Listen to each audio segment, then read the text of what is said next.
गुरुर्ब्रह्मा गुरुर्विष्णुः गुरुर्देवो महेश्वरः गुरुः साक्षात् परं ब्रह्म तस्मै श्री गुरवे नमः।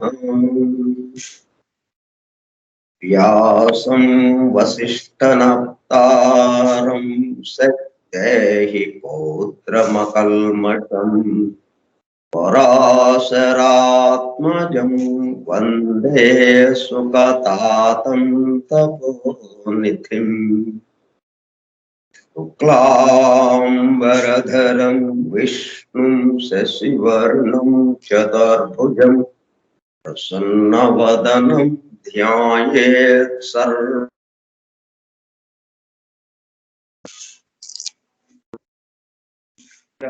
आनन पद्मार्कं गजाननमहर्निशम् अदन्तं भक्तानाम् एकदन्तमुपास्महे। वक्रतुण्ड महाकाय कोटिसूर्यसमप्रभ निर्विघ्नं कुरु मे देव सर्वकार्येषु सर्वदा।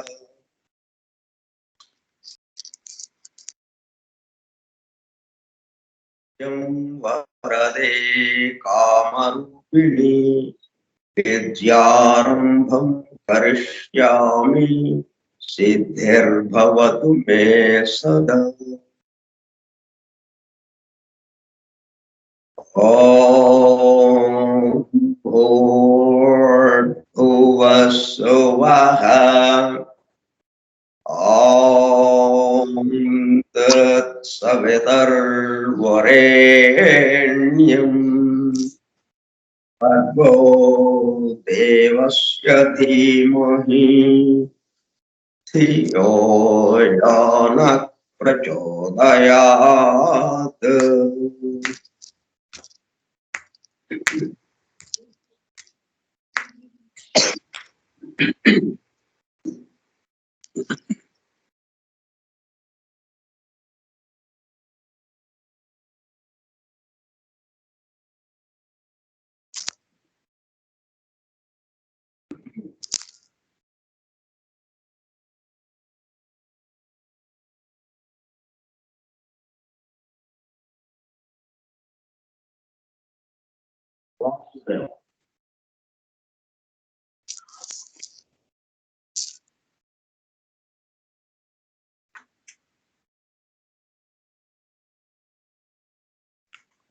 Forum for Truth Seekers, Satyanveshakula Brundam, a textbook of theosophy, Divyajnana Prabodhini, Grantha Patanamu, మరియు అధ్యయనము కార్యక్రమం.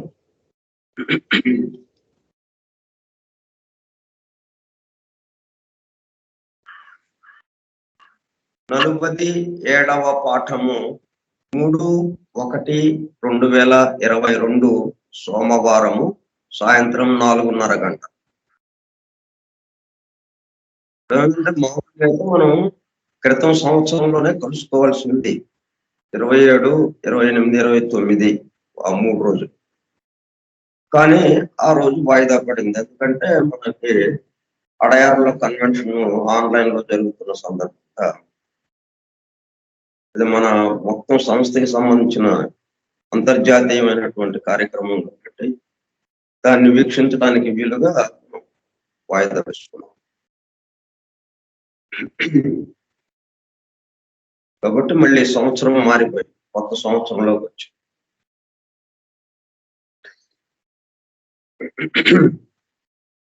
నూతన సంవత్సర శుభాకాంక్షలు అందరికీ తెలియజేస్తున్నాం.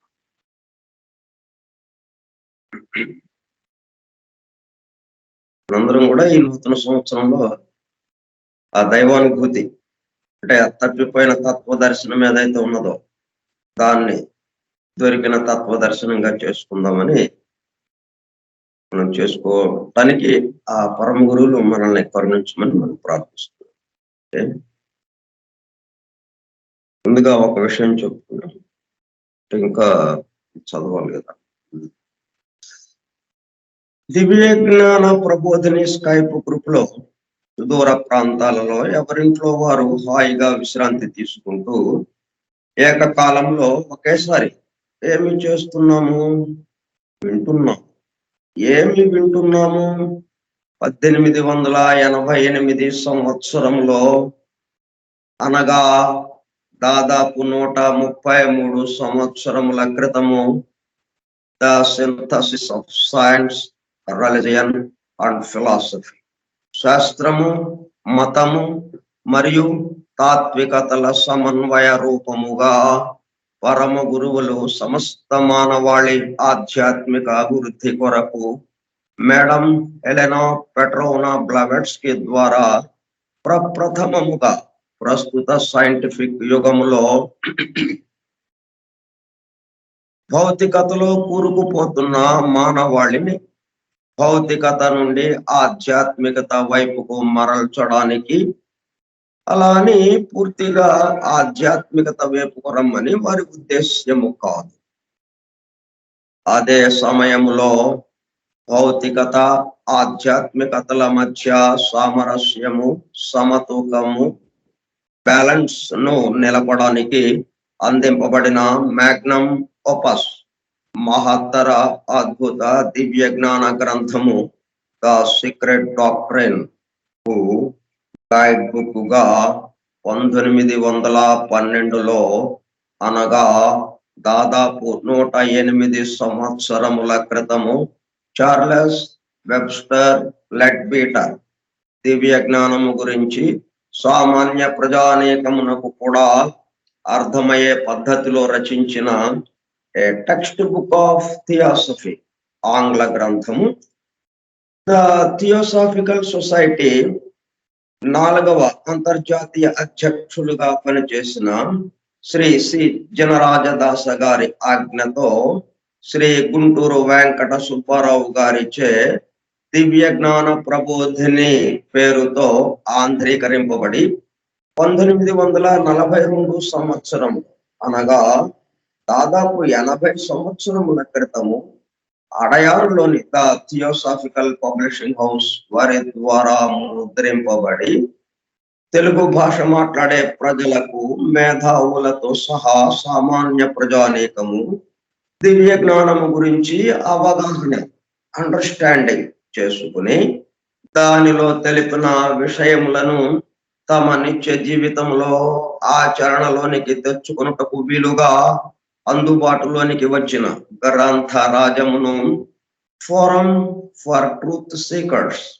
సత్యాన్వేషకుల బృందము ద్వారా నిర్వహింపబడుచున్న గ్రంథ పఠనము మరియు అధ్యయనము కార్యక్రమంలో బూస్టర్ డోసుగా పఠిస్తూ అధ్యయనము చేయుచుండగా ఆ కార్యక్రమంలో పాల్గొని ఎలా వింటున్నాము? అత్యంత శ్రద్ధాశక్తులతో చెవి యొగ్గి వినుచున్న, అనగా ఒళ్ళంతా చెవులు చేసుకుని వినుచున్న ప్రియ సోదర శ్రోతలందరకు నమస్కారం.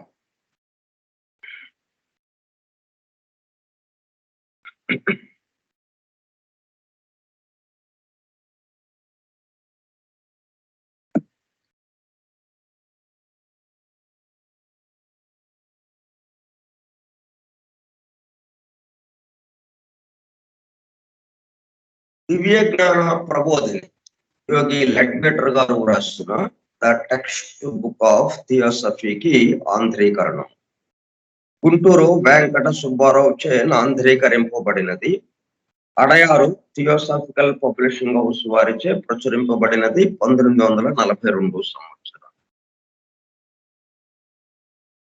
మనం 10 అధ్యాయములుగా ఉన్నటువంటి ఈ గ్రంథంలో, దివ్య జ్ఞాన ప్రబోధిని గ్రంథంలో 5 అధ్యాయములు పూర్తి చేసుకుని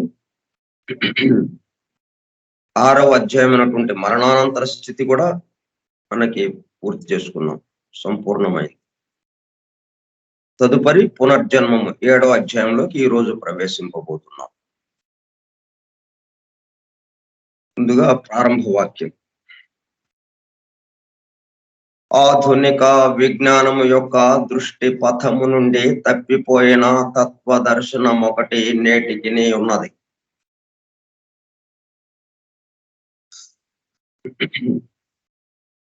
మనకి ఈ నూతన సంవత్సరంలో మనకి నూతనంగా జరిగేది ఏమిటంటే దొరికిన తత్వ దర్శనం. తప్పిపోయినా లేదు మనకి.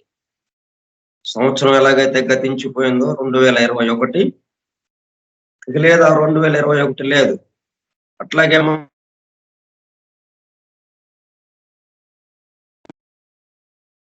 తప్పిపోయిన తత్వ దర్శనము లేదు, ఇంకా దొరికిన తత్వ దర్శనము 2022 అది మనకు ఉంది.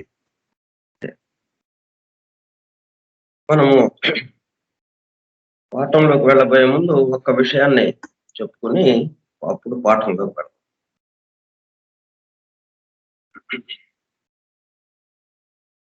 సమయము తెల్లవారుజాము 4:30 గంటలు, 4:30 AM. మనం ఇప్పుడు మాట్లాడుకుంటున్న సమయం 4:30 PM అనుకోండి. సరే, అది అలా ఉంచుదాం. తెల్లవారుజాము 4:30 గంటల సమయంలో వాకింగ్ చేద్దామని ఇంటి నుండి బయటకు వచ్చి రోడ్డు మీద నడుస్తుండగా రోడ్డంతా ఎలా ఉంది? నిర్మానుష్యంగా ఉంది. ఏమాత్రము శబ్దములు లేవు. అంటే అది ఎలాగా? ధ్యానము చేసేవారు కోరుకునే స్థితిలాగా. వాళ్ళంతే కదా, నిశ్చల స్థితి. ఏం కోరుకుంటారు వాళ్ళు? ఆలోచనలు కదలని, ఆలోచనలు లేని నిశ్చల స్థితి. ఆ విధంగా ఉన్నట్టుగా ఉందన్నమాట. అయితే పగలంతా రోడ్డు మీద ఎలా ఉంటుంది ఒక్కసారి ఊహించండి. వచ్చే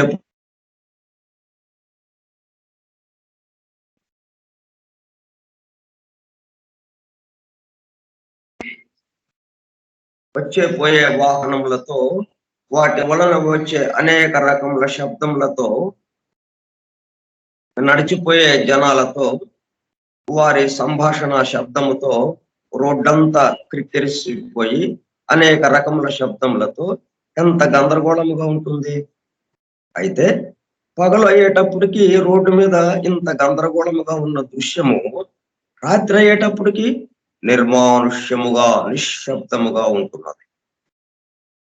మరి పగలు తిరిగిన వాహనములు కానీ, మనుష్యులు కానీ ఏమైపోయారు?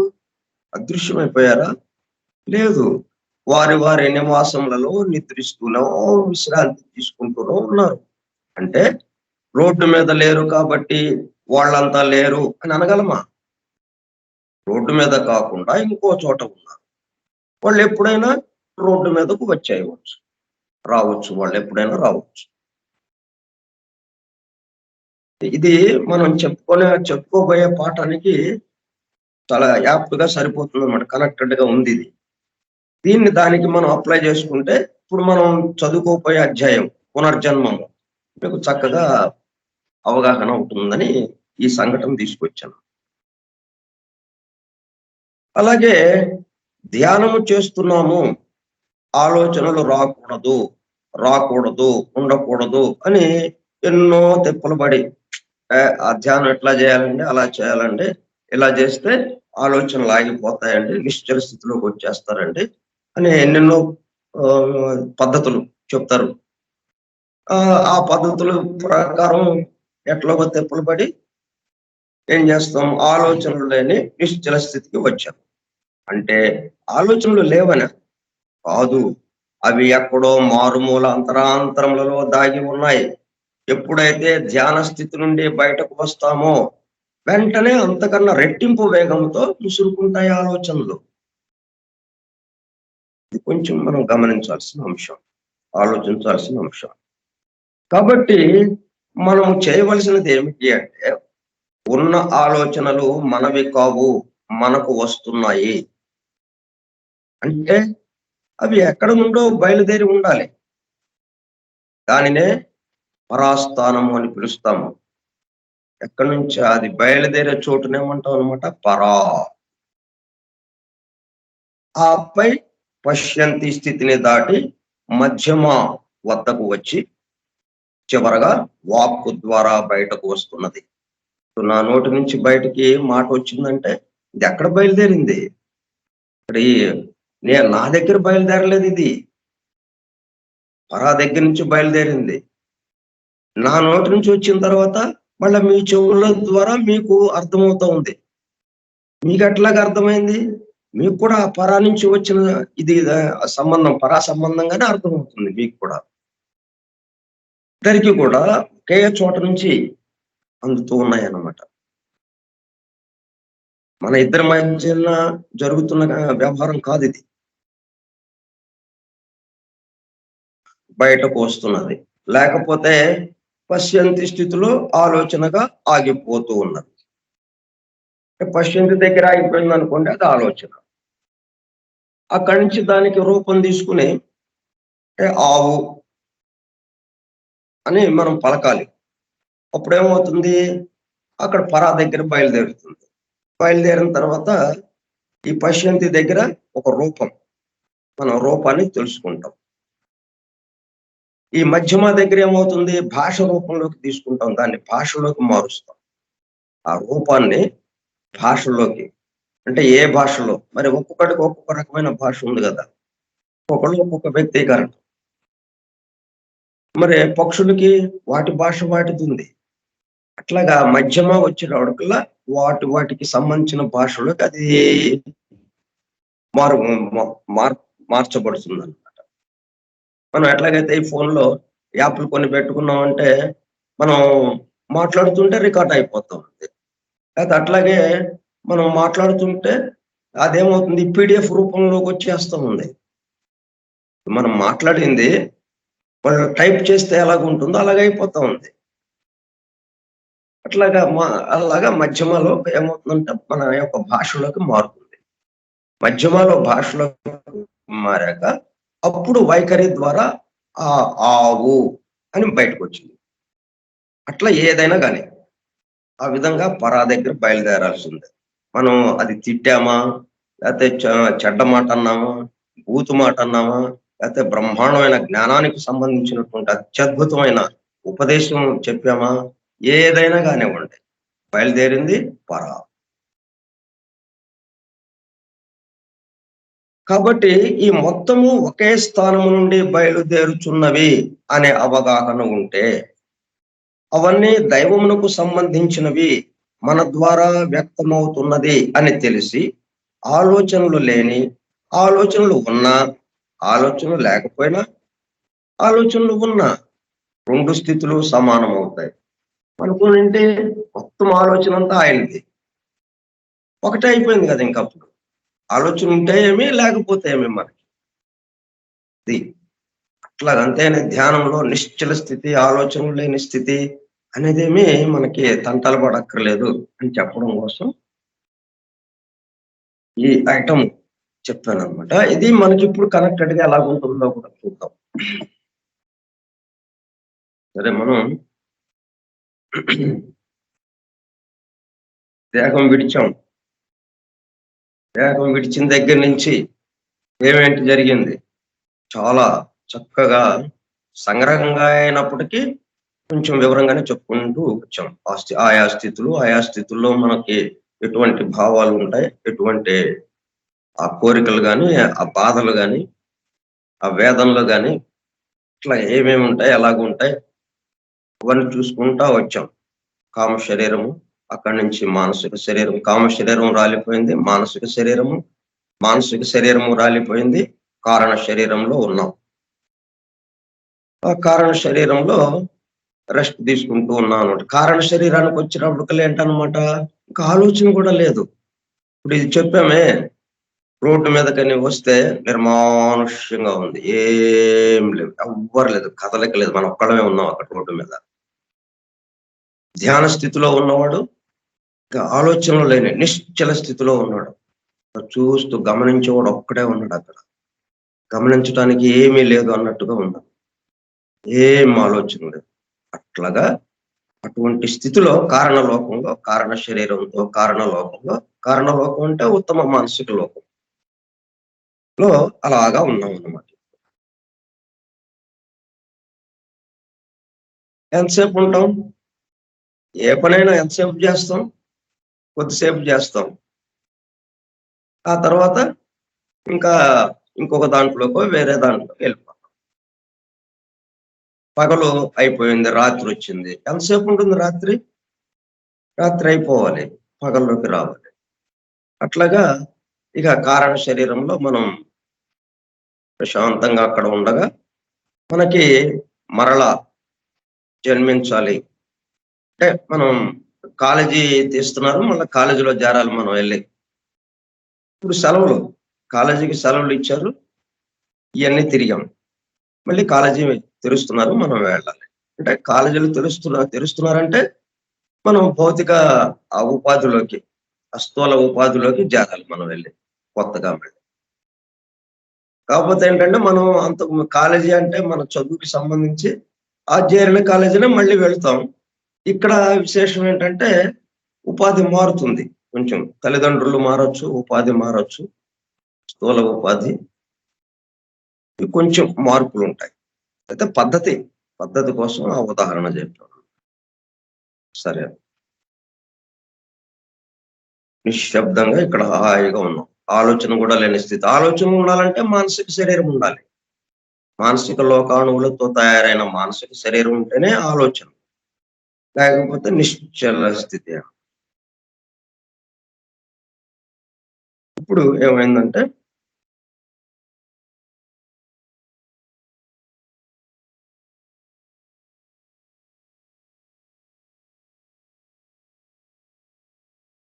అయితే ఈ అభివృద్ధి జరుగుతుండగా కారణ శరీరం అందల యునికి దీర్ఘతరమై క్రింది లోకంలోని జీవిత కాలం కంటే ఎక్కువ ఎగుచూ వచ్చును. మనుషుడిట్లు అభివృద్ధి నుంచి చూడగా తాను పరిగ్రహించుటకే గాక ఇచ్చుటకు కూడా సమర్థుడగు. అప్పుడు నిశ్చయంగా వాని విజయం ఆసన్నము. ఎందుచేతనగా వాడకు క్రైస్తు పాఠము నేర్చుకొనుచున్నాడు. ఆత్మత్యాగం యొక్క అగ్ర మహిమను తోడి మానవుల కొరకు తన జీవితమునంతను సమర్పించుట ఎందలి పరమ సంతోషమును, సర్వభూత పరతంత్రతను, మానవ సేవ కొరకు దివ్య బలమును వినియోగించుటను, సంసారమునబడి కొట్టుకొనుచున్న భూదేవి బిడ్డల సహాయార్థం ఈ అద్భుత దివ్య శక్తులను ఉపయోగించుటను నేర్చుకొనుచున్నాడు. మన ముందున్న జీవితమునందు అది ఒక భాగం.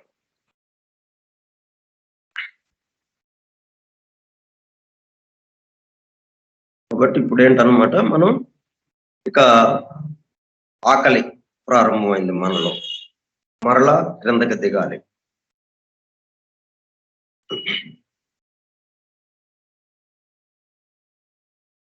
సరే, అది పునర్జన్మంలోకి వద్దాం. అంటే ఇదంతా ఏంటన్నమాట, మనం మరణించిన దగ్గర నుంచి, మరణించాము అంటే రాత్రి అంటే సూర్యాస్తమయం. సూర్యుడికి సూర్యాస్తమయం ఎట్లాగో కనబడకుండా వెళ్ళిపోతాడో, మనం మరణించామంటే పార్థివ దేహం వదిలేసాం. అంటే మనకి రాత్రి అన్నమాట. ఈ రాత్రి అంతా ఏం చేసాము, ఏం జరిగిందో మనం ఇప్పుడు గ్రహించాం. అంటే సూర్యుడు అస్తమించిన తర్వాత మరలా సూర్యుడు ఉదయించేదాకా ఏం జరిగిందో మనకి తెలియదు.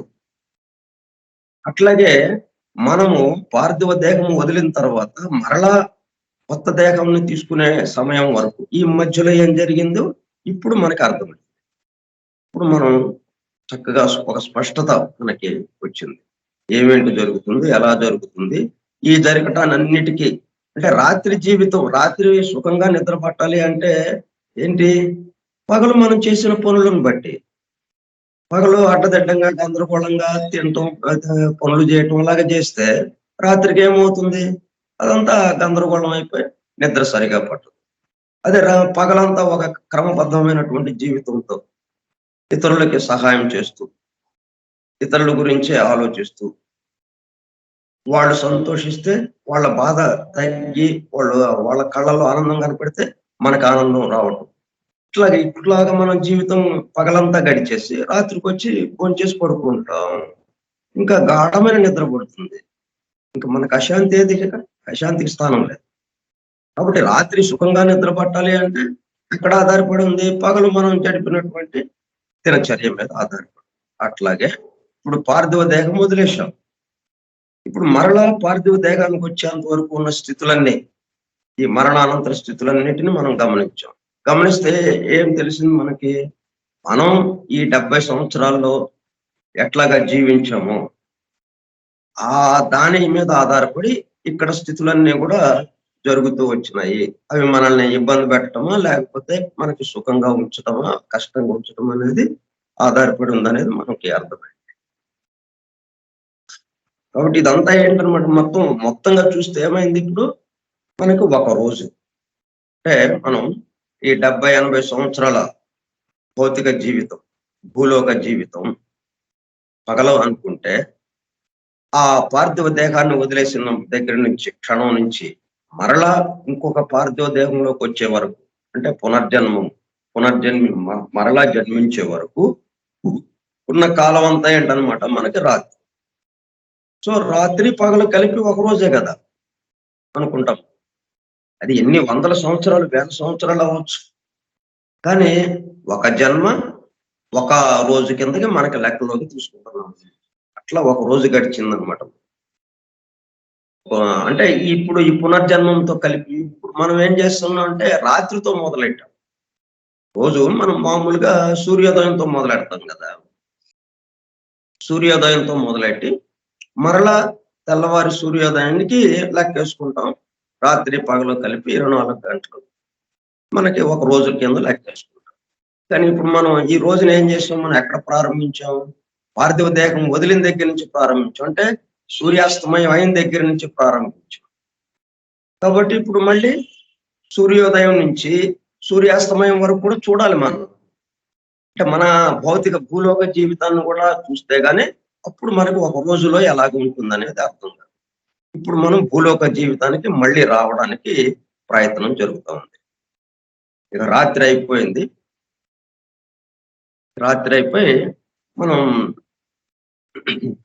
అయితే ఇది 2 రకాలుగా ఉంటుంది. మనం మరలా కిందకి దిగటం అనేది మనకి ఇష్టమైనప్పుడు, మనకి మన అవసరము కింద భూలోకంలో ఉంది అని అని తోచినప్పుడు అప్పుడు మనం కిందకి దిగటానికి ప్రారంభిస్తాం. అట్లా కాకుండా మనకి మనం అంతకుముందు చేసిన పనుల యొక్క ఫలితంగా వెళ్ళాల్సింది అంతే. నీకు ఇష్టం ఉన్నా, ఇష్టం లేకపోయినా ఇక్కడే బాగుందండి, ఇక్కడే ఉంటానండి కుదరదు. ఓ కిందకి వెళ్ళాల్సిందే. కంపల్సివ్ అనమాట. తప్పనిసరిగా వెళ్ళాలి. అట్లాగా వెళ్ళేవాళ్ళు కొంతమంది. ఇప్పుడు మనం పాఠం మొన్న 3 రోజులు వాయిదా వేసుకున్నాం. మామూలుగా అయితే ఆ రోజే చెప్పుకోవాలి మనం పునర్జన్మం గురించి. అంటే కిందకి దిగాలి మనం ఆ రోజే. కానీ దిగలేదు మనం. ఒక గొప్ప పని కోసం, ఒక అంతర్జాతీయంగా, ప్రపంచవ్యాప్తంగా జరుగుతున్న ఒక గొప్ప కార్యక్రమం కోసం మనం త్యాగం చేశాం. ఓకే. పర్లేదులెండి. అంటే మేము వద్దాం అనుకున్నాం కానీ, ఇది ఉంది కాబట్టి మేము ఆగాం. ఓకే. అది జరగాలి. అది అందరికీ అందాలి. కాబట్టి మేము ఆగిపోతున్నాం. అదయిన తర్వాత అప్పుడు మేము కిందకి దిగటం ప్రారంభిస్తాం అని మనం పక్కకు తప్పుకున్నాం అనమాట. అంటే మనం అక్కడ ఆగిపోయామనమాట. లేకపోతే మనం క్రితం 20 వీటిల్లోనే రావాల్సింది మనం. ఇప్పుడు 27వ తారీఖే మనం రావాల్సింది, కిందకి దిగటం ప్రారంభించాల్సింది. పునర్జన్మము చాప్టర్ ఆ రోజు మొదలు పెట్టుకోవాలి, కానీ మొదలు పెట్టుకోలేదు. అంటే ఇలాగుంటాయన్నమాట. ఇప్పుడు ఈ సంగతులు తెలుసుకుంటూ, ఈ దివ్య జ్ఞానం గురించి అధ్యయనం చేస్తూ, దీన్ని మన జీవితంలో ఆచరణలోనికి తెచ్చుకుంటూ ఉంటే, ఇప్పుడు మనం మన పరిస్థితి ఎలాగుంటుంది? మనకి మనల్ని బట్టే. నేను దిగుతానంటే, నీ ఇష్టం దిగండి. కాదు ఇక్కడే ఉంటాను. ఇంకా అక్కడ పరిస్థితులు కొన్ని నేను వెళ్ళాల్సిన పరిస్థితులకి వచ్చినప్పుడు నేనెళ్తాను. నా అవసరం ఏర్పడినప్పుడు నేనెళ్తాను అక్కడికి అని అన్నప్పుడు ఆగండి అంటారు. మనల్ని ముందుకు తొయ్యరు. అది. ఎందుకని? ఇదిగో ఈ విషయాలన్నీ మనకు తెలుసు. ఈ విషయాలన్నిటిని మనం క్రితం జన్మలో, ఆ జన్మ క్రితం మనం మరణించడానికి ముందు జన్మ ఏదైతే ఉందో, ఆ జన్మలో చక్కగా 10 మందికి సేవ చేస్తూ, సేవాభావంతోనే మనం పనులు చేస్తూ, మన వల్ల ఇతరులకి ఏమాత్రం హాని కలగకుండా చూసుకుంటా, అలాగా జీవితాన్ని గడిపాం. కాబట్టి ఇక మన ఇష్టం అనమాట. మళ్ళీ జన్మ ఎత్తడం మన మీద ఆధారపడి ఉంది అంతే. కంపల్షన్ లేదు. No compulsion. అది తేడా. ఇప్పుడు దానికి సంకేతంగానే మనం ఇయన్నీ నేర్చుకుంటా ఈ స్థితిలో ఉన్నాం కాబట్టి, మనం ఏం చేయగలిగాం? వాయిదా వేసుకోగలిగాం. లేకపోతే పునర్జన్మం అమ్మో! చాలా అత్యవసరమైన చాప్టర్ ఇది. మనం కిందకి దిగేదిక. కాబట్టి దీని గురించి మనం తప్పకుండా చెప్పుకోవాలి. ఆ కార్యక్రమం ఉంటే ఉండనివ్వండి. దానికెళ్ళేవాళ్ళు దానికెళ్తారు. దాంతో నాకేంటి అని మనం అనుకోలేదు. ఆ కార్యక్రమం కోసం మనం త్యాగం చేశాం. ఇట్లా ఉంటాయన్నమాట విషయాలు. అంటే మనం కరెక్ట్ పాత్‌లో వెళ్తున్నామనే దానికి సంకేతంగా ఇటువంటి కొన్ని చిన్న చిన్నవి మనకి రుచి చూపిస్తుంటారనమాట పరమ గురువులు. మనం వెళ్తున్న దారి సమ కరెక్ట్‌గా ఉందా లేదా? మనకి తెలీదు గదా! ఏదో మనకి అది తోచినట్టుగా వెళ్తున్నాం. నాకు తోచినట్టుగా నేనేదో చెప్తున్నాను. మీరు వింటున్నారు. మొత్తానికి ఆ వినటం జరుగుతా ఉంది. కానీ ఇది ఎంతవరకు కరెక్ట్‌గా చేస్తున్నాం మనం? అంటే వాళ్ళతో లింకప్ అయినట్టుగా ఆ కార్యక్రమం కోసము ఈ చాప్టర్ ఆపటం అనేది చాలా కరెక్ట్ అయిన పద్ధతిగా ఉందండి. సో, మనం రైట్ లైన్స్ లోనే వెళ్తున్నాం. చక్కగా చెప్పుకుంటున్నాము. మన ద్వారా వచ్చేది బాగా వస్తుంది. చక్కగా వింటున్నాము. సో, 7వ అధ్యాయము పునర్జన్మము. బాగుగా అభివృద్ధి పొందిన మనుష్యుని జీవాత్మకి ఎంతో దివ్యముగాను, ఎంతో పరిపూర్ణ సంతుష్టికరముగాను ఉండునట్టి ఈ జీవాత్మ నిజలోక జీవితము కారణ శరీరంలో మెలకువగలిగి ఉండదగినంత అభివృద్ధి పొందని సామాన్య మనుషుని జీవితంలో బహు స్వల్పాంగమై ఉండును.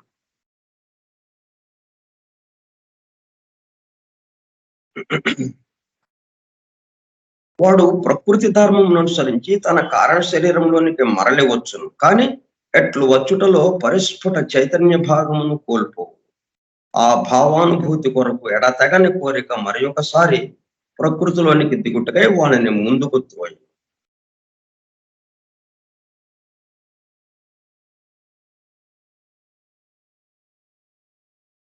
కారణ శరీరంలో మెలకువగలిగి ఉండదగినంత అభివృద్ధి పొందని సామాన్య మనుషుని జీవితంలో బహు స్వల్పాంగమై ఉంటుంది. ప్రస్తుత స్థితిలో మనుష్యుడు స్థూల ప్రకృతిలోనికి దిగుట వల్ల వికాసము పొందవలననియు, దాని వల్ల బడిసిన అనుభవముల ఫలితమును తీసుకుని తిరిగి తనలోనికి మరలిపోవాలననియు పరిణామంలో ఏర్పడి ఉన్నది. అందుచేత వాని యథార్థ జీవితం అనేక లక్షలేండ్లు ఉంటుంది. మనము జీవితం అనుటకు అలవాటు పడిన కాలమా మహా జీవితంలో ఒక దినము. నిజమునకది ఒక దినములో ఒక భాగం మాత్రమై ఉండును. అంటే ప్రస్తుత స్థితిలో మనుష్యుడు స్థూల ప్రకృతిలోనికి దిగుట వల్ల వికాసము పొందవలనని. అంటే వికాసము ఎవరికి? ఆ దేహాత్మకి వికాసం పొందించడం కోసం. తను పొందడానికి ఏం లేదు. తాను పూర్తిగా వికాసం పొంది ఉన్నాడు. జీవాత్మ అంటే తనేమి ఎక్కడి నుంచి వచ్చాడు ఆయన? ఆత్మ, ఆధ్యాత్మిక లోకము, అంతర్వాణి లోకము, ఉత్తమ మానసిక లోకము, వాటికి సంబంధించిన పదార్థంతో తయారైన వాడు. అటు అభివృద్ధి చెందాల్సింది వాడు కాదు. వాడేం చేయాలంటే ఈ దేహాత్మక ఏదైతే ఉన్నాయో ఆ జంతు ఆత్మ, వ్యక్తిగత ఆత్మగా మారినటువంటి జంతు ఆత్మ, అది దేహాత్మగా మనకి స్థూల ఉపాధిగా పనికొస్తా ఉందన్నమాట. ఆ స్థూల ఉపాధిని వికాసం చెందించాలి. ఆ స్థూల ఉపాధి మొత్తం ఉపాధి యొక్క అణువులన్నీ, ఆ దేహాణువులన్నీ పరిపూర్ణంగా మారాలి.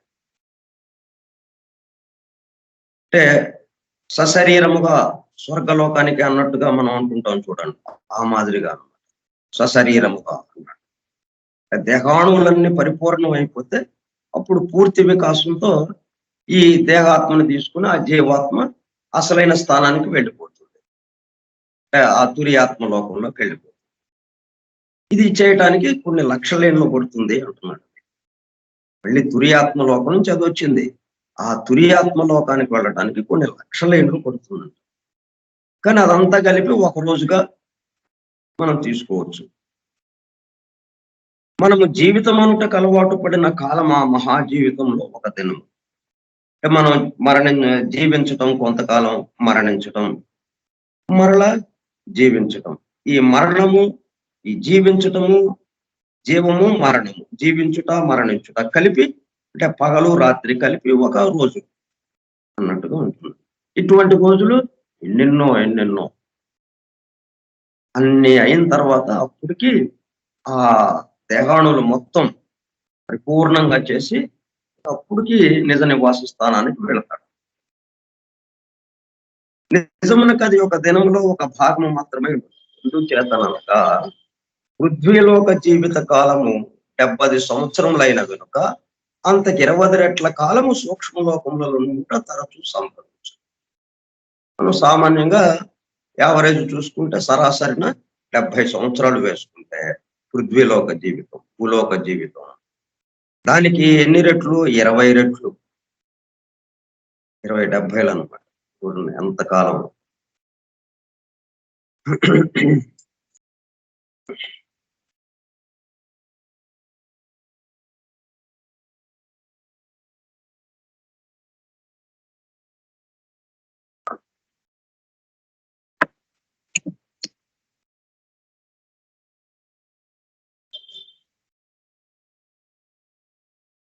మనలో ప్రతివాడును వెనుక అన్నిట్లు భూలోకంలో అనేక సార్లు జన్మించి ఉన్నాడు. అందరం కూడా ఈరోజు కొత్తగా వచ్చిన వాళ్ళం కాదు.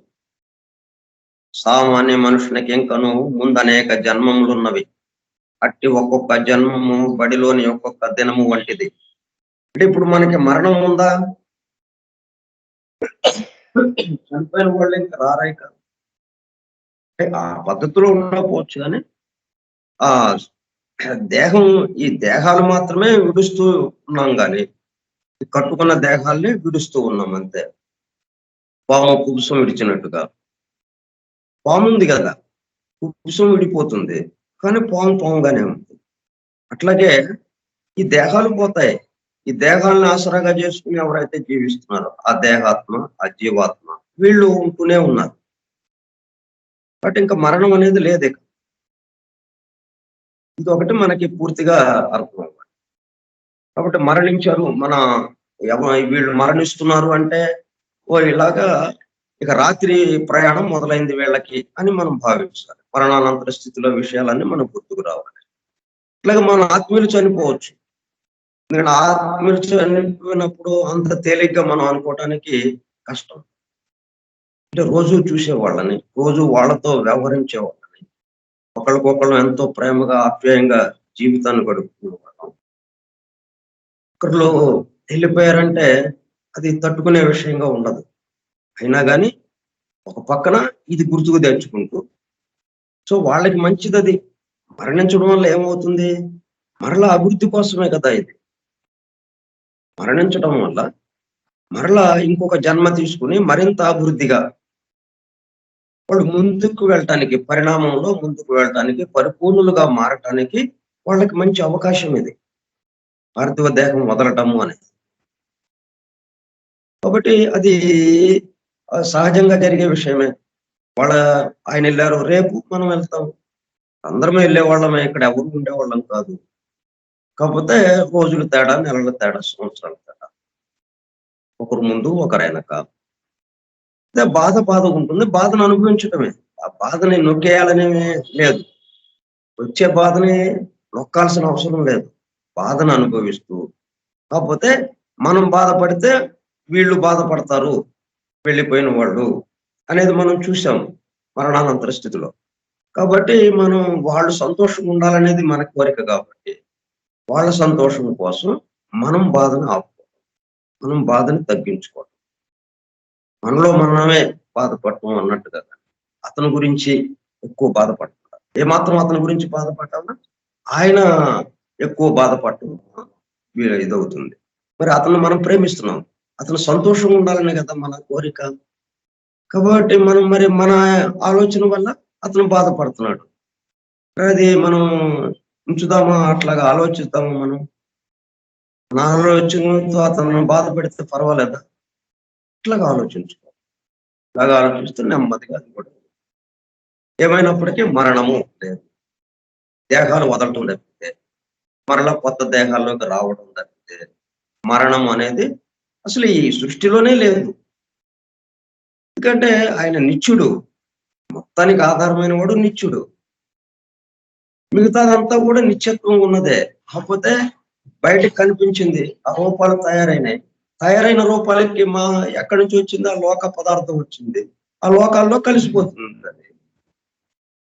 మళ్ళీ మొత్తం కలిసి ఆయనలోనే కలిసిపోతుంది. ఆయనలోనే వచ్చింది, ఆయనలోనే కలిసిపోతుంది. అరే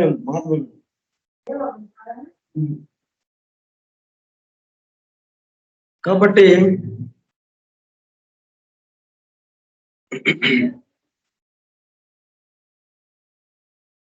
మరణం లేదనేది మనకి స్థిరపడింది. మనకు పూర్తిగా స్పష్టత వచ్చింది. మన ఆత్మీయుల గురించి, ఒక దేహం విడిచినటువంటి ఆత్మీయులు ఉన్నప్పుడు వాళ్ళ గురించి కూడా ఎట్లాగా ఆలోచించాలో ఒక అవగాహన కలిగింది. ఇప్పుడు మనం ఏంటంటే మనలో ప్రతివాడును వెనుకనిట్లు భూలోకమునందు అనేక సార్లు జన్మించి ఉండరు. సామాన్య మనుషునికి ఇంకను ముందనేక జన్మములున్నవి. అట్టి ఒక్కొక్క జన్మము బడిలోని ఒక్కొక్క దినము వంటిది. జీవాత్మ మాంసపూరితమైన దుస్తును ధరించి పృథ్వీలోకము అను బడిలో కొన్ని పాఠములను నేర్చుకుంటూ పోవును. ఇక్కడ నేనేం చేస్తున్నానంటే, ఇప్పుడు జీవాత్మ నేర్చుకుంటానికి, జీవాత్మ పరిపూర్ణులు కావటానికి అన్నట్టుగా ఇక్కడ మనకి పాఠంలో వచ్చింది. అయితే నేనేం చెప్తున్నానంటే, జీవాత్మ కాకుండా దేహాత్మ ఏదైతే ఉందో అది పరిపూర్ణం అవటం కోసం ఈ పాఠాలన్నీ, ఈ అనుభవాలన్నీ, ఈ జన్మలు తీసుకోవటం అంతా. ఎందుకంటే జీవాత్మ ఎందుకు వచ్చింది? మూడో ప్రసారంగా వచ్చింది. 3 జీవ ప్రసారాలు ఉన్నాయని మనం అనుకుంటున్నాం కదా. ప్రతి జీవ ప్రసారము అభివృద్ధి చేయటం కోసం వచ్చినాయి కానీ జీవ ప్రసారాలు అభివృద్ధి పొందటానికి రాలేదు. కాబట్టి ఆ అవగాహనతో నేను ఇట్లా చెప్తున్నాను. కొంచెం తేడా ఉండొచ్చు, చూద్దాం. అలా ముందుకు వెళదాం మనం. కాబట్టి ఇక్కడ జీవాత్మ మాంసపూరితమైన దుస్తును ధరించి పృథ్వీలోకమును బడిలో కొన్ని పాఠములను నేర్చుకున్నట్టుకు పోవును. పృథ్వీలోకమును బడిలో కొన్ని పాఠములను నేర్చుకుంటూ పోవును. అంటే మనం ఈ దుస్తు ధరించాం చూసారా, ఆ స్థూల ఉపాధి, ఆ స్థూల ఉపాధికి సంబంధించిన దేహాత్మ ఏదైతే ఉందో అది పరిపూర్ణం కావటం కోసం అది దిగి వచ్చింది అని మనం అర్థం చేసుకోవాలి. వాడు పృథ్వీలోక జీవితమును ఒక దినములో నేర్చుకోవలసిన పాఠములను నేర్చుకొనకపోవును. నేర్చుకోవచ్చు, నేర్చుకోకపోవచ్చు, లేక సగము నేర్చుకును. దినాంతమునందు ఆ దుస్తును విడిచి నిజలోకమునకు విశ్రాంతి కొరకు, ఉపశాంతి కొరకు మరలిపో. మనం ఎట్లాగైతే పగలంతా పనిచేసి రాత్రి ఇంటికి వచ్చి నిద్రపోతాం, విశ్రాంతి తీసుకుంటాం, నిద్రపోతాం. అట్లాగే ఈ 70 సంవత్సరాల జీవితాన్ని గడిపి, ఈ పగలు జీవితాన్ని ఈ దుస్తును విడిచేసేసి, ఈ స్థూల ఉపాధిని విడిచేసి మనం విశ్రాంతి తీసుకోవడానికి మన నిజ నివాస స్థానానికి వెళ్తాం. మన ఇల్లు అక్కడ ఉంది కదా, మనం ఈ భూలోకంలో మనం విశ్రాంతి తీసుకోవడానికి మన ఇంటికి వస్తున్నాం ఇక్కడ. పగలేమో బయటికి వెళ్తున్నాం. మనకు ఇల్లు ఉంది భూలోకంలో. మన సొంత ఇల్లు, అద్దిల్లు ఏదో ఒకటి ఇల్లు ఉంది. బయటకు వెళ్తున్నాం, పనులు చేస్తున్నాం. సాయంత్రం అయింది, ఇంటికి వచ్చేసాం. ఇంటి దగ్గర విశ్రాంతి తీసుకున్నాం. ఇది మనకి ఈ చిన్న పన్నాలో జరిగేది ఇది. ఈ ఈ కాస్త జీవితానికి. ఇదే పెద్ద పన్నాలో ఎక్కడ స్థూల ఉపాధి అంతా ఒక పగలు. స్థూల ఉపాధిలో మన జీవితం అంతా ఈ 70 సంవత్సరాల జీవితం పగలు. ఆ అయిపోయింది. పగలైపోయాక మరి ఇంటికి రావాలి కదా! అరే చనిపోవద్దంటే ఎట్లాగా? అంటే స్థూల ఉపాధి వదలొద్దంటే ఎట్లాగా మరి? వదలాలి. విశ్రాంతి తీసుకోవాలి కదా మరి. మనం పగలు పని చేసిన తర్వాత నేను ఇక్కడే ఉంటాను. పగలు పని చేస్తాను. మళ్ళీ పని చేస్తానంటే ఎలాగా? చేయవు కదా! ఇంటికి ఎప్పుడు ఇంటికెళ్తామా అని వాచ్‌లు చూస్తుంటాం కదా ఆఫీసుల్లో. సాయంత్రం 5 అవుతుండంగా ఇంక అవ్వదు. ఇంకెంత టైం ఉంది? ఇంకెన్ని నిమిషాలు ఉంది? ఇలాగ చూస్తాం కదా! ఎప్పుడు ఇంటికెళ్దామా? మరి అట్లాగే ఇది గూడా ఇంటికెళ్దామంటే మన ఇల్లు అక్కడ కదా ఉంది. కారణలోకంలో, కారణలోకంలో ఉంది మన ఇల్లు. మరి అక్కడికెళ్ళాలి గదా! ఎళ్ళాలంటే స్థూల ఉపాధి వదిలేయాలి గదా! కాదు నేను ఇక్కడే ఉంటానంటే మరి కాదు నువ్వు ఆఫీస్‌లో ఉంటానని మరి ఉంటావా నువ్వు ఆఫీస్‌లో? నేను ఇంటికెళ్ళనండి. ఆఫీస్‌లో కూర్చొని 24 గంటలు ఇక్కడే పని చేస్తానండి అంటావా? అనం గదా! అట్లాగే ఇది గూడా. అట్లాగా దీనికి దానికి పోల్చుకోవాలి మనం. అంత తేలిగ్గా తీసుకోవాలి మరణాన్ని.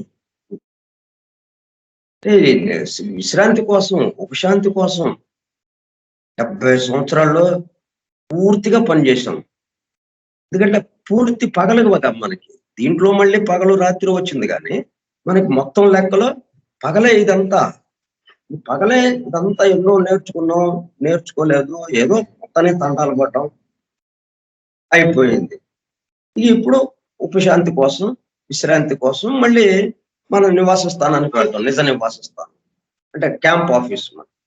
ఇది కూడా మళ్ళీ నిజ నివాస స్థానం కాదు. Camp office. టెంపరరీగా ఈ దేహాత్మని పరిపూర్ణం చేయటం కోసం మనకి పని అప్పజెప్పబడింది కాబట్టి దానికోసం అక్కడికొచ్చాం. ప్రతి క్రొత్త జీవిత ఉదయంనను తన పాఠమును గత రాత్రి విడిచిన చోటనారంభించు. మళ్ళీ వెనక్కొస్తున్నాం.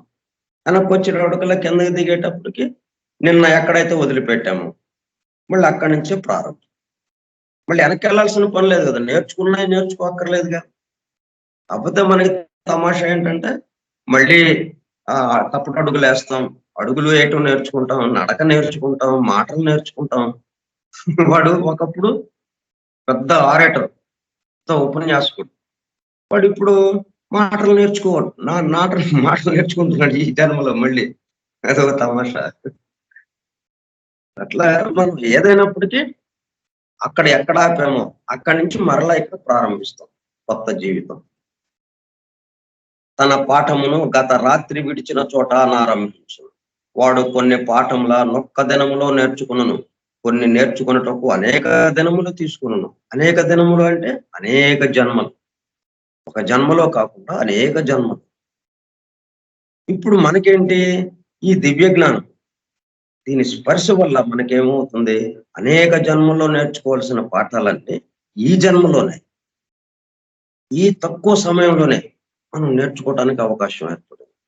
అండ్ అవగాహన ఇంకా వేరే ఏం లేదు. మొత్తం ఆ అమెరికా కూర్పు తెలిసిందా ఇంకా మనకి ఇంకేం సమస్య లేదు. ఆ కూర్పు తెలియకపోవటం వల్లే అమెరికా తెలియకపోవటం వల్ల ఈ గోలంతా మనం అవి చేయాలి ఇవి చేయాలి నేర్చుకోవాలి ఇవన్నీ వస్తున్నాయి. కాబట్టి ఒక్కొక్కడికి ఒక్క దినంలో నేర్చుకున్నాం కొన్ని పాఠాలు.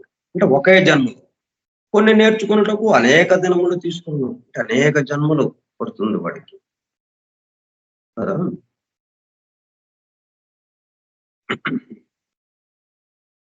వాడు తగిన విద్యార్థి అయి కావలసిన విషయమును త్వరలో నేర్చుకున్న ఎడలను ఆ బడి అందలి నియమములను నేర్పుతో గ్రహించి ఈ భూలోక జీవితం అనే బడి. ఇక్కడ ప్రకృతి నియమ నిబంధనలు ఉన్నాయి. మనం రోడ్డు మీదకి వెళ్తే అలాగా నియమ నిబంధనలు ఉన్నాయో వాటిని అనుసరించే కదా మనం రోడ్డు మీద వెళ్తుంటాం. మనకి తెలియకపోయినా తెలుసుకుని తెలుసుకుని మరి దాన్ని జాగ్రత్తగా ఎంతో జాగ్రత్తగా మనం రోడ్డు మీద వెళ్తుంటాం. ఎందుకంటే మన క్షేమం కోసం, మన క్షేమంతో పాటు ఎదురువాడి యొక్క క్షేమం కూడా. దానికోసం మనకి అవి పాఠాలు ఎవరు చెప్పరు. రోడ్ రూల్స్ ఇట్లాగని ఇలాగండి అని పెద్దగా ఎక్కడ వ్యవహారం ఉండదు. కానీ మనం తెలుసుకుంటాం వెళ్ళి, మన అవసరం అది. అట్లాగే ఈ భూలోక జీవితం అనే ఈ బడిలో ఈ పాఠాలు నేర్చుకుని, అంటే ఈ భూలోక జీవితం యొక్క నియమ నిబంధనలు, ఈ భూలోక జీవితం మనం గడపాలి, సుఖంగా, సక్రమంగా, హాయిగా, ఆనందంగా గడపాలి. నాతో పాటు నా చుట్టూ ఉన్న వాళ్ళు ఆనందంగా ఉండాలి, నా వల్ల ఎదుటి వాడికి హారం చేయకుండా ఉండాలి. ఇటువంటివన్నీ చక్కగా ఆనందంగా జీవించాలి అంటే మనం రోడ్డు మీద ఇంటి దగ్గర నుంచి బయలుదేరి మళ్ళీ ఇంటికి వచ్చేటప్పటికి ఇంటికి క్షేమంగా జారాలి. అదే కదా మనకి రోడ్డు మీదకనే వెళ్ళేటప్పటికల్లా రోడ్ రూల్స్ ఎందుకు? ఇంటి నుంచి బయలుదేరి రోడ్డుని వాడుకుని ఆ రోడ్డు మీద ఎంతో దూరం ప్రయాణం చేస్తాం. ఒక్కోసారి ఉదయం బయలుదేరి సాయంత్రం దాకా రోడ్డు మీదే ఉంటాం. ఏమైనప్పటికీ సాయంత్రానికి క్షేమంగా ఇంటికి రావటం, అది ఎందువల్ల సాధ్యమైంది? ఆ రోడ్డు నియమాలు మనం అనుగుణంగా ప్రవర్తించడం వల్ల, రోడ్డు నియమాలకి అనుగుణంగా. అట్లాగే ఈ భూలోక జీవితంలో కూడా మనం సుఖంగా, శాంతిగా, ఆనందంగా జీవించాలి అంటే అప్పుడు ఈ భూలోక జీవితానికి సంబంధించిన నియమ నిబంధనలు ఉన్నాయి. అవి ఉన్నాయి అనేది విషయం మనకి తెలియదు.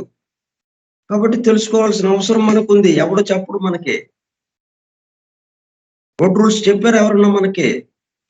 రోడ్డు మీదకి వెళ్ళంగానే ఎట్లా పడితే అలాగా తిరుగుతుంటే వాడు పోలీసు వచ్చాడు, పెనాల్టీ వేశాడు రాంగ్ రూట్ లో వెళ్తే. అదేంటంటే నేను అంటే ఇట్లా రాకూడదు, ఇది రాంగ్ రూట్. ఆహో అలాగా, అయితే నాకు తెలియదండి, తెలిస్తే నేను వచ్చేవాడిని కాదు, వదిలిపెట్టండి అంటే వదులుతాడు వాడు. నువ్వు తెలుసుకోవాలి, నువ్వు తెలుసుకోవాల్సిన బాధ్యత నీకున్నది అంటాడు పోలీసు. అట్లాగే ఇక్కడ భూలోక జీవితం, మరి ఇక్కడ నియమ నిబంధనలు ఏంటి, ఎలా తెలుస్తాయి మనకి? పవిత్ర గ్రంథాలు. అందుకే పవిత్ర గ్రంథాలు ఇచ్చింది, సృష్టితో పాటు వచ్చినవి. ఆ గ్రంథాలన్నిటినీ మనం ఆ తెలిసిన వాళ్ళ దగ్గర చేరి అవి వింటే, తెలుసుకుంటే అప్పుడు మనం ఎంతో సంతోషంగా, ఆనందంగా, హాయిగా జీవించవచ్చు.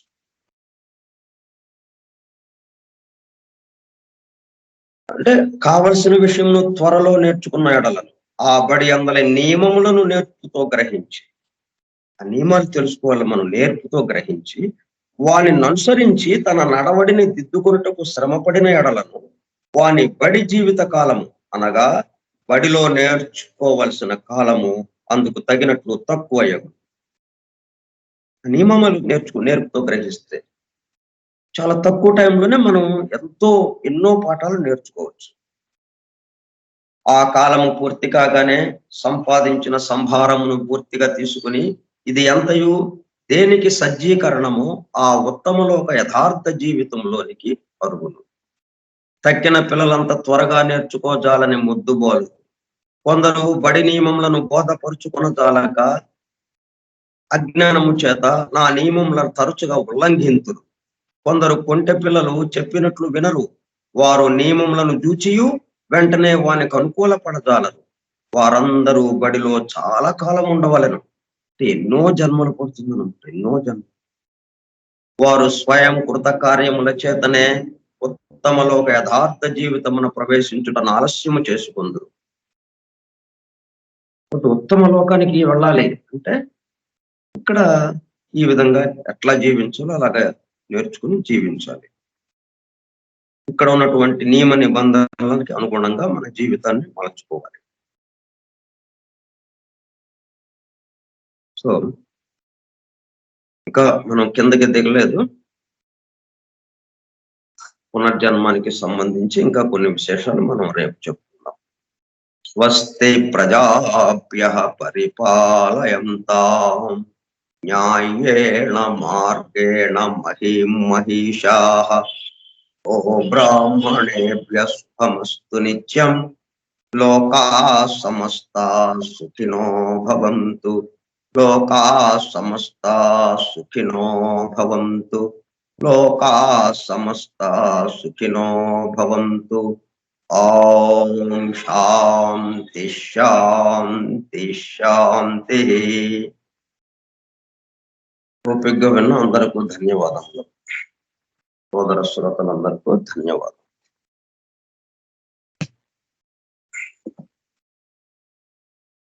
Thank you, sir. వెల్కమ్.